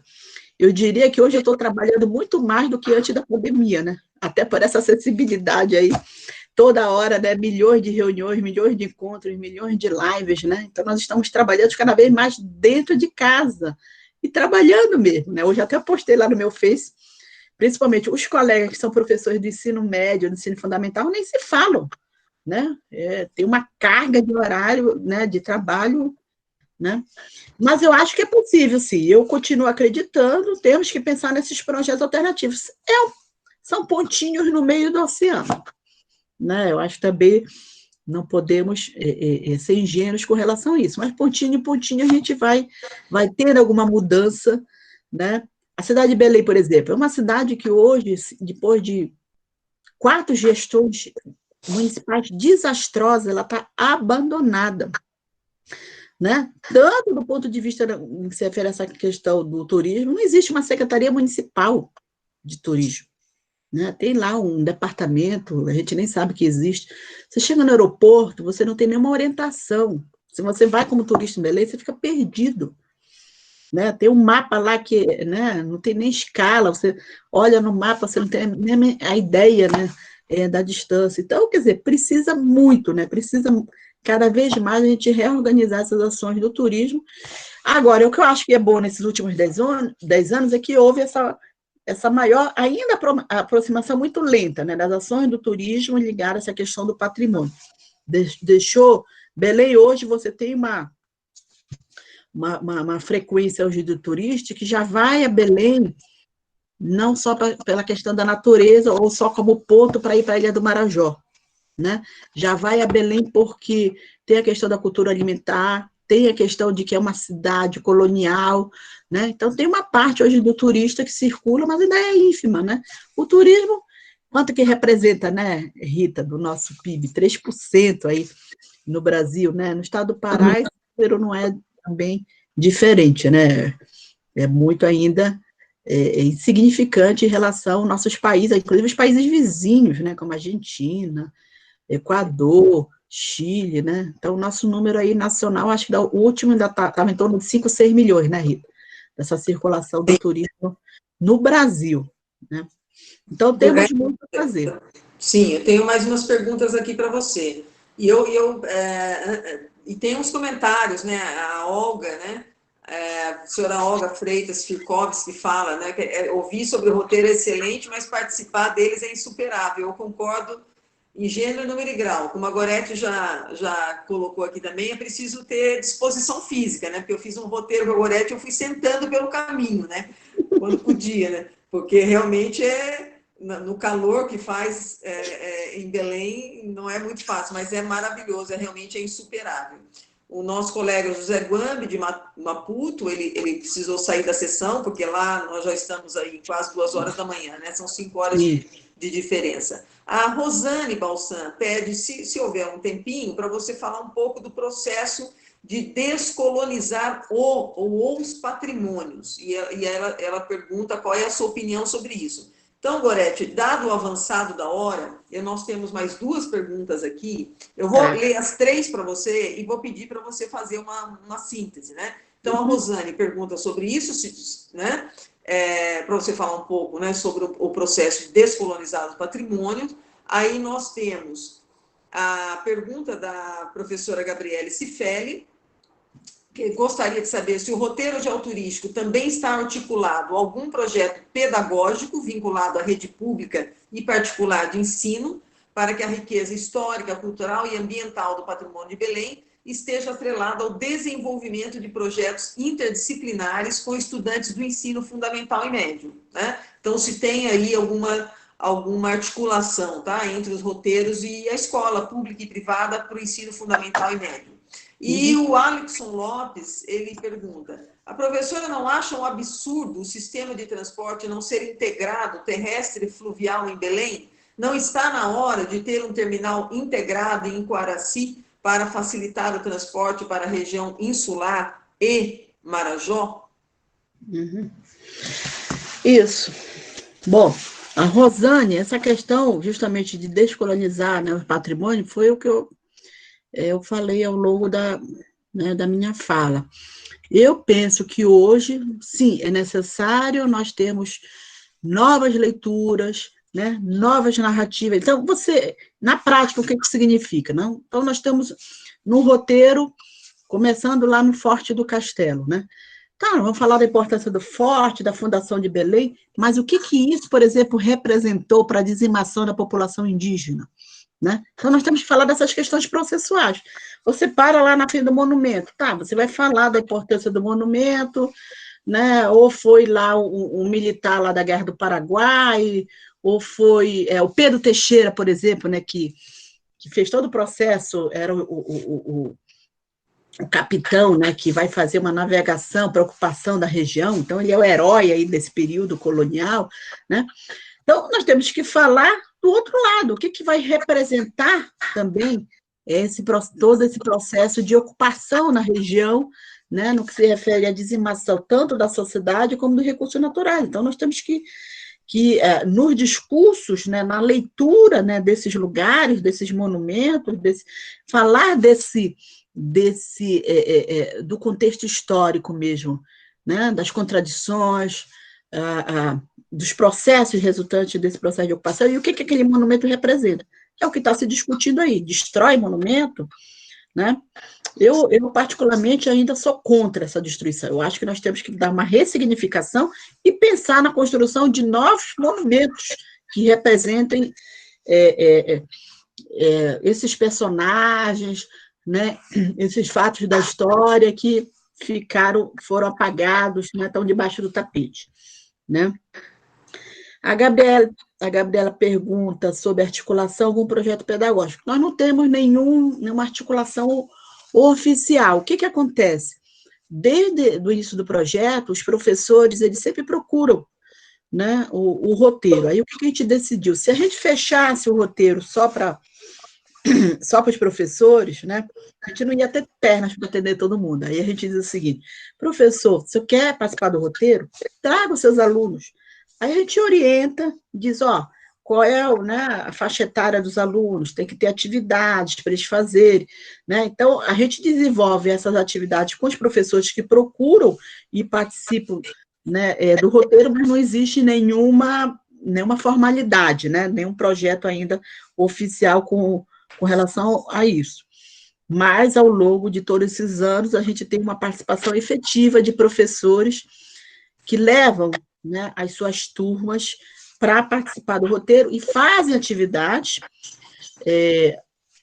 Tem uma doutoranda agora que é professora da SEDUC, eu não sei se ela está aí, a Sabrina Forte, né? Então, ela fez uma atividade participando do roteiro, levando, né, os alunos dela, e levou para a sala de aula toda essa discussão. Inclusive, ela está com um artigo também nesse livro, e isso a motivou, inclusive, a voltar para a universidade e tentar o doutorado, né?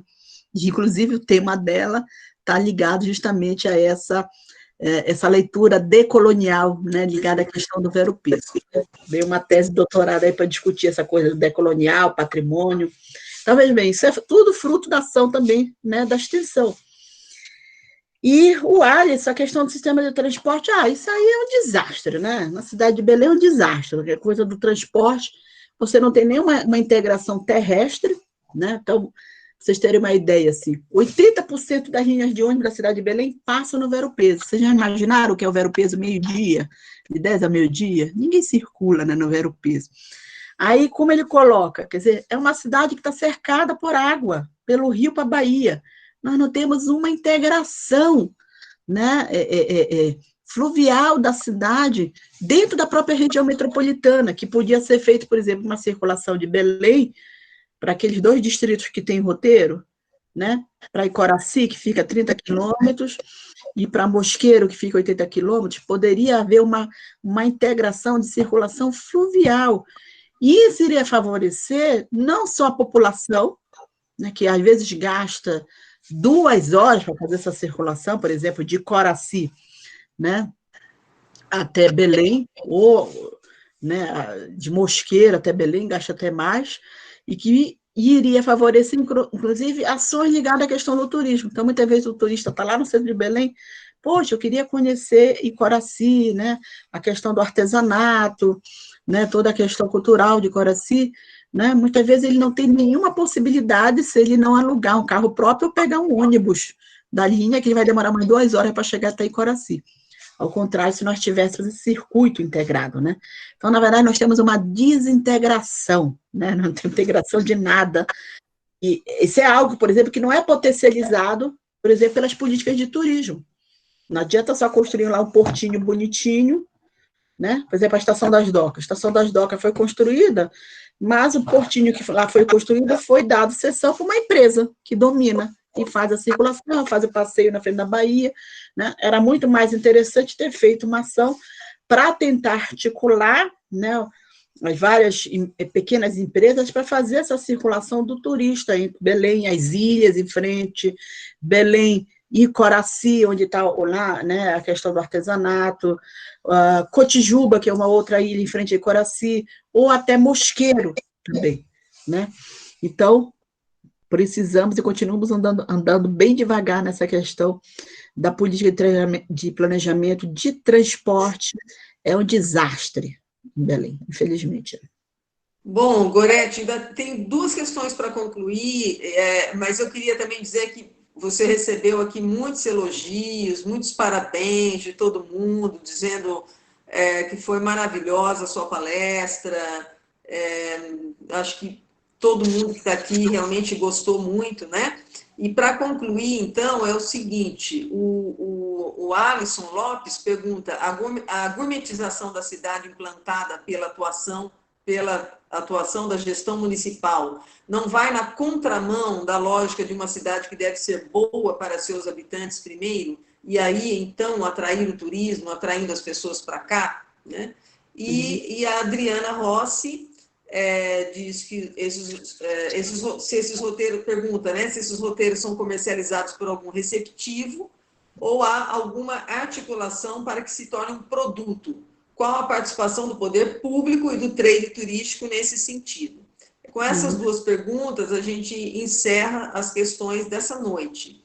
A Selma escreveu gratidão pela oportunidade, deixou um abraço para todos.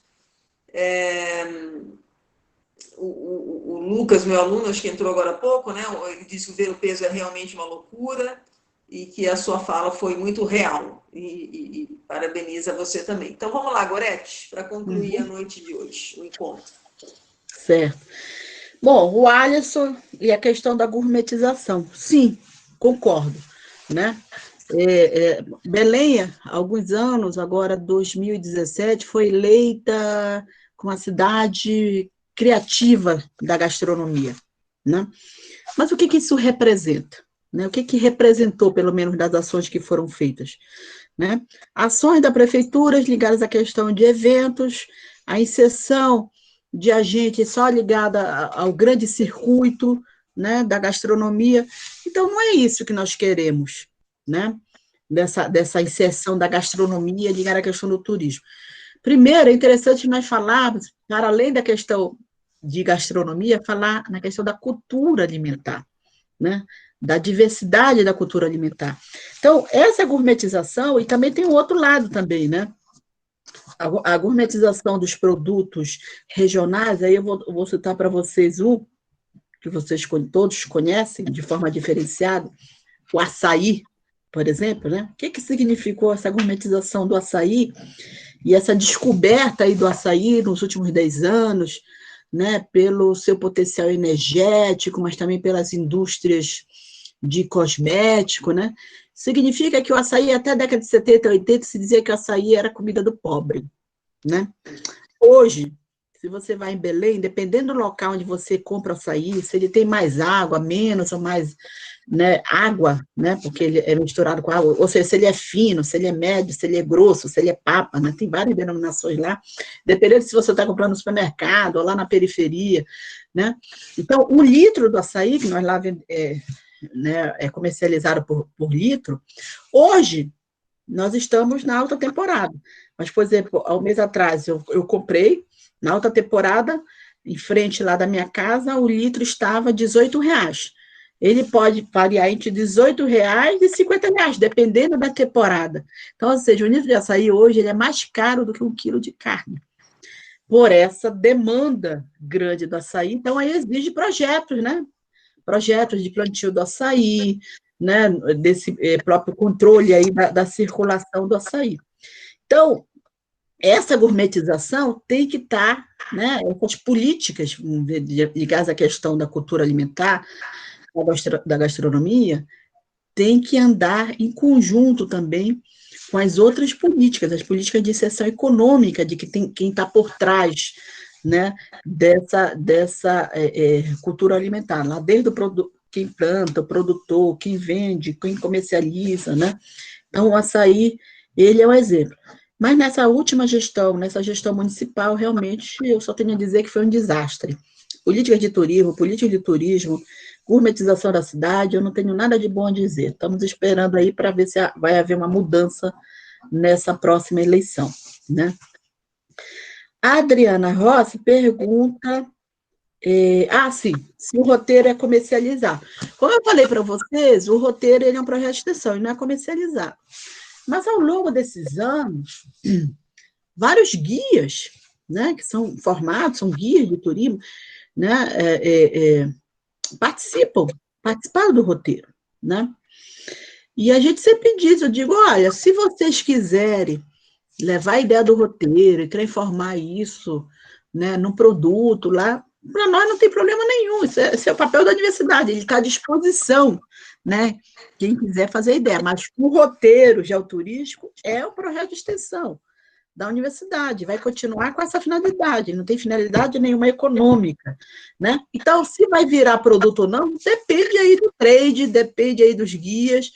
Eu sempre digo que em Belém, às vezes eu sou chamada para falar lá com os guias que estão em formação, no curso do Instituto Federal do Pará, né? Eu estive lá ano passado, e eu brinco com eles, eu digo, olha, eu acho que vocês não sabem ganhar dinheiro, Belém tem uma potencialidade incrível.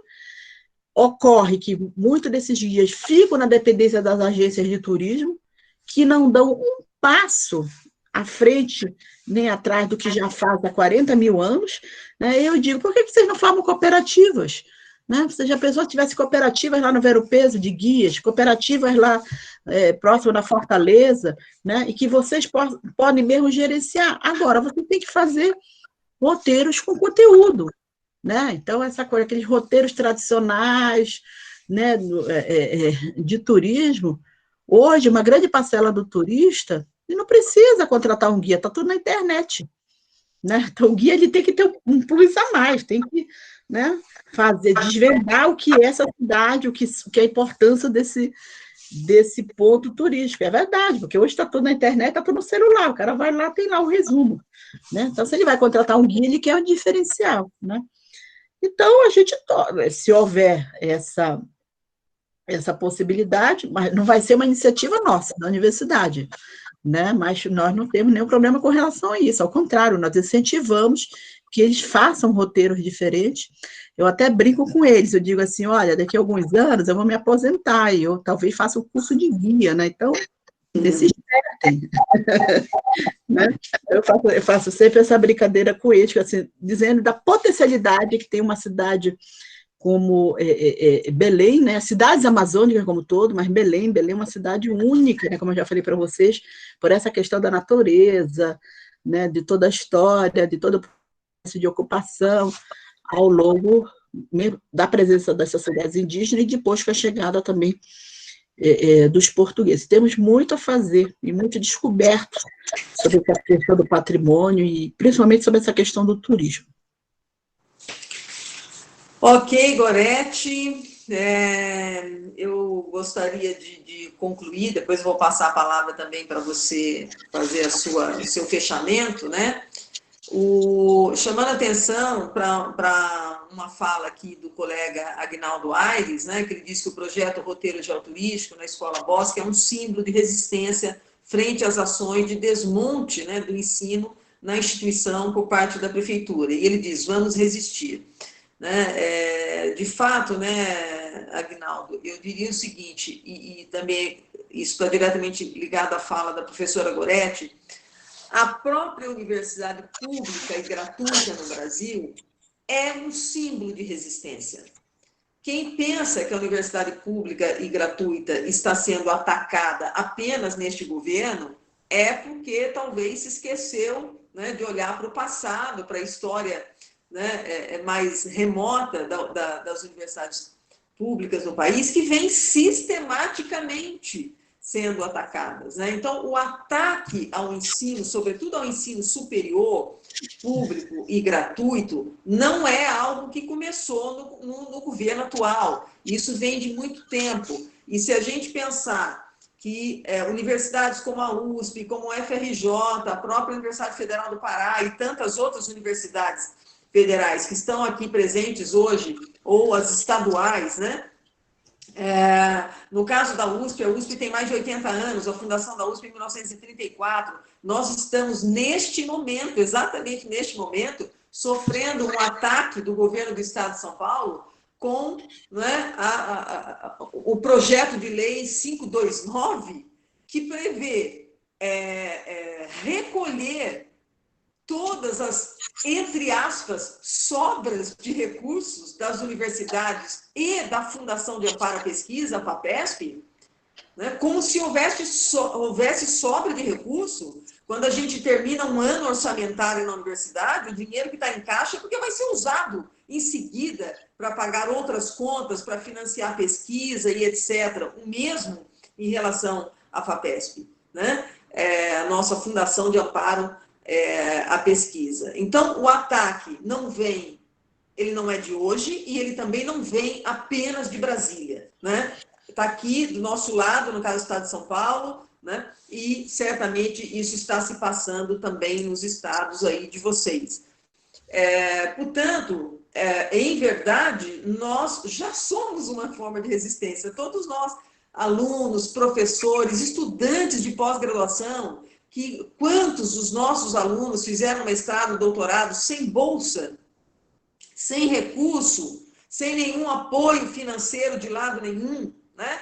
Então, somos todos resistentes, resilientes, e eu acho que o que é mais importante, vamos continuar resistindo, né? Eu acho que resistir deve ser o nosso lema, né? Professor Aguinaldo e todos os nossos outros colegas professores que estão aqui presentes. Então, feita essa breve observação, né, eu quero agradecer imensamente primeiramente a professora Goretti, né, mais uma vez, por se dispor a fechar o nosso ciclo de estudos. Nós pretendíamos hoje projetar um breve filme para vocês, de um pouco mais de 5 minutos, que nós organizamos. Eu digo, sob minha coordenação, mas foram meus alunos em Geografia do Turismo que fizeram, né? Mas como nós tivemos um atraso técnico, um problema técnico hoje, o atraso da sessão, então nós vamos deixar, né, para apresentar esse vídeo de uma outra forma, talvez disponibilizar no Face, no Instagram, mandar um e-mail para todo mundo, compartilhar com vocês, que é um vídeo que fala sobre a crise, né, da pandemia e os turistas brasileiros que ficaram retidos no exterior. Nós colhemos, inclusive, alguns depoimentos, né? Então, nós vamos disponibilizar isso para o público em breve. E, então, eu passo a palavra para a professora Goretti fazer a sua fala final. Eu estou vendo aqui que o colega Aguinaldo abriu o vídeo, eu não sei se ele gostaria de falar alguma coisa, Aguinaldo. Caso você deseje se manifestar, também fique à vontade.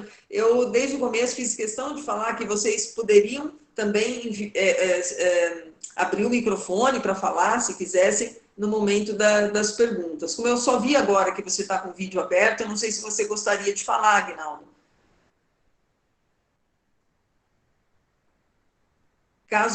Tudo bem, Aguinaldo? Você quer se manifestar? Tudo bom? Tudo bem? Boa noite. Não, só agradecer a oportunidade.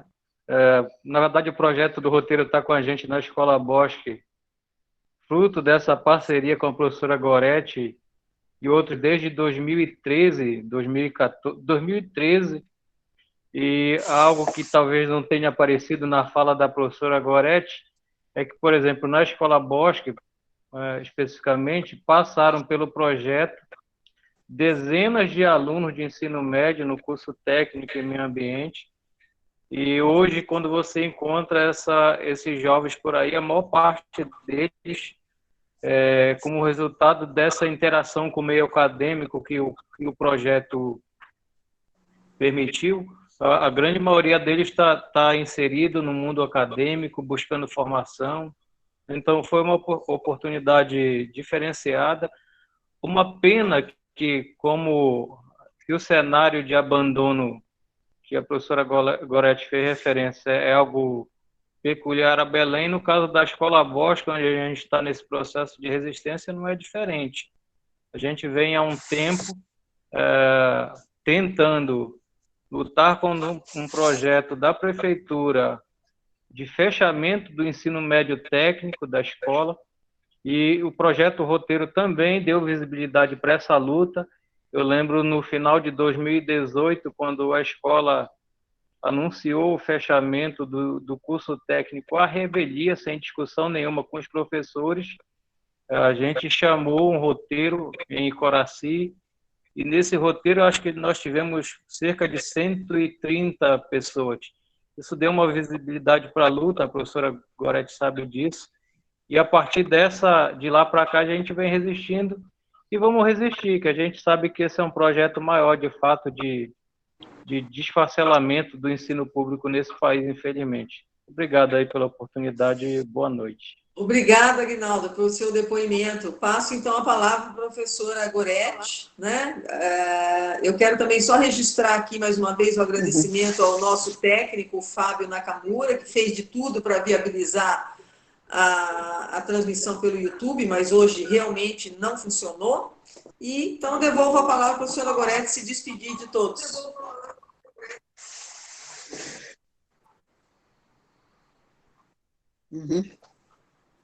Ok, Gorete, palavra Bom, sua. gente, agora que eu passei para o celular, que caiu o negócio. Isso. Então, queria agradecer imensamente, né? Para mim foi um prazer, né? Esse convite da Rita, né? Da gente poder discutir aqui um pouquinho sobre turismo, sobre patrimônio, contribuir aí com a atividade dela e do Departamento de Geografia da USP, né? Da disciplina, que foi resultado de uma disciplina da graduação, né? Que ela ministrou agora, sobre Geografia do Turismo. Então, é sempre bom nós podermos compartilhar, né, essas ideias e principalmente falar dessa experiência de Belém, né, que eu acho que é uma experiência que me orgulha muito, exitosa, né, eu não falei para vocês, mas já ganhou o Prêmio Nacional do IFAM, né, com uma ação que valoriza a questão do patrimônio, o Prêmio Rodrigo Melo Franco, todo ano tem esse prêmio, nós ganhamos no ano de 2016, né, foi premiado, né, pelo IFAM. Já tivemos um reconhecimento também pela Assembleia Legislativa do Estado, ganhamos uma medalha de reconhecimento. Então, é fruto do trabalho, não é só meu, mas é de todo esse grupo aí, né, o conjunto dos discentes, dos orientandos, dos monitores, alguns estão presentes, dos professores que são parceiros, né? Isso é importante também, dessa parceria aí dos professores, como o professor Aguinaldo, que é parceiro aí no projeto de Coraci, o professor Ricardo também, Coraci, Outeiro, né? A professora Rosânia lá na Federal do Tocantins também faz o projeto de forma brilhante, reconhecido também, já premiado lá no Tocantins. Então, essas aí são ações que se somam, né? São ações que nós podemos fazer e devemos fazer na universidade, né? Para pensar em perspectivas futuras de mudança com esses temas, as temáticas que nós trabalhamos, que no caso é a questão do turismo e é a questão do patrimônio. Então, eu agradeço imensamente. Agora que eu entrei no celular, eu vi que tinha 27 participantes. No computador, eu não consegui acessar Não, mas a gente mensagens, teve né? mais, Gorete. Durante todo o tempo, a gente teve mais de 30. Acho que chegamos a ter 40 pessoas, mais ou menos, acompanhando o tempo todo. Agora que a gente foi chegando para o final, é que diminuiu o número de pessoas presentes. Mas os nossos vídeos no YouTube têm tido muitas visualizações. Tá? Como eu disse, o primeiro dia teve 560 visualizações já. A palestra da Fanny de ontem já teve mais de 300 visualizações. Eu tentei ver a da professora Cristiane e do José, eu não consegui achar o link. Mas, então, as pessoas também estão acompanhando, né, depois do evento, né, no pós-evento, estão acompanhando, não estão assistindo, né, aos vídeos. Então, isso é muito legal, porque significa, né, que está feito o registro e que pessoas do Brasil inteiro podem acompanhar. Me pediram aqui o ISBN do seu livro. Você consegue passar para mim agora? Você está com ele em mãos? Sim, o ISBN. Espera aí, gente. Tá. Vamos lá. Vou tentar colocar aqui. São 8 queres colocar, números, anotar né? aí? Pode falar agora. Tá. 978 978 85 85 63728 63728 678. 678. Então, vamos lá. Uhum. O título do livro é muito comprido ou dá para digitar aqui agora? Geografia, Patrimônio e Turismo na Amazônia Brasileira. Patrimônio. Tá aí, o João Gabriel já colocou. João Gabriel. O João é um fenômeno. É meu aluno. Quando eu tô indo com a farinha, ele já está voltando com o bolo pronto, né? Obrigada, João. Desses que é bom, E nós estamos organizando o livro número 2 esse ano, viu? A gente vai voltar a retomar agora para o segundo semestre, né? Por exemplo, vou pedir artigo aí da Rosânia, aí da experiência do Tocantins, da experiência, né? Outras experiências. Então, legal. Aí, né? Então, a gente vai organizar, porque a ideia é ficar como memória, né? Tem que ficar registrado a importância né, desse projeto. Então, assim, eu queria agradecer, né, imensamente essa oportunidade. Muito bom estar com vocês aqui nessa noite, discutindo, compartilhando. Apesar dos problemas técnicos iniciais, mas aí deu para a gente manter a nossa conversa, né? E principalmente a Rita, né? A Rita é uma resistente aí da universidade, essa coisa do turismo aí, então ela continua firme e forte, né, nas discussões, na pesquisa. Vem mais coisa por aí, viu, gente? Essa nossa pesquisa aí sobre a pandemia, aí lá para o início do ano a gente já vai ter alguns resultados, aí vamos programar ou um seminário ou uma live, né, Rita? E, claro, sem dúvida alguma. Bom, é isso, Gorete. Um grande abraço a você, uma boa estada aí no inverno do sul do país, que não é para os fracos, né? Então, é isso. Pessoal, a todos vocês, o pedido final de desculpas pelos problemas técnicos, pelo atraso, mas foi um fechamento, no meu entendimento, com chave de ouro, né? Maravilhoso. O Jorge está dizendo aqui, foi um show, né? Então, foi isso mesmo. A Gorete sempre dá um show. Obrigada, Gorete. Abraços a todos vocês. Boa noite, eu que pessoal. Agradeço. Um beijão grande a todos. Tchau, Gabriela, João, Roberta, Jorge, Rosana. Boa noite. Boa noite, pessoal. Boa noite, Fábio. Obrigada, Fábio Nakamura. Professora, depois... só um recado. Depois eu vou colocar, como ele está sendo gravado, vou editar e vou colocar para que, enfim, todo mundo muita gente vai assistir. Possa assistir depois. Legal, dá para você colocar na plataforma do YouTube depois, é isso? Posso, claro. Então perfeito, ótimo. Que aí depois a gente divulga. Quem quiser assistir. Sim. Obrigada, Fábio. Obrigada, Fábio. Boa noite, pessoal. Obrigado. Boa noite. Bom frio para todos aí. Se agasalhem. Nossa, sim, amanhã está previsto 3 graus. Talvez vai nevar aqui em Curitiba. Bora ver. Bom que fica todo mundo dentro de casa, na quarentena mesmo. É uma quarentena de frio, não é uma quarentena de vírus, então. Vai ficar todo mundo quietinho dentro de casa. É isso aí, pessoal. Tchau. Um prazer estar com vocês esta noite. Boa noite, bom descanso. Boa noite. Boa noite.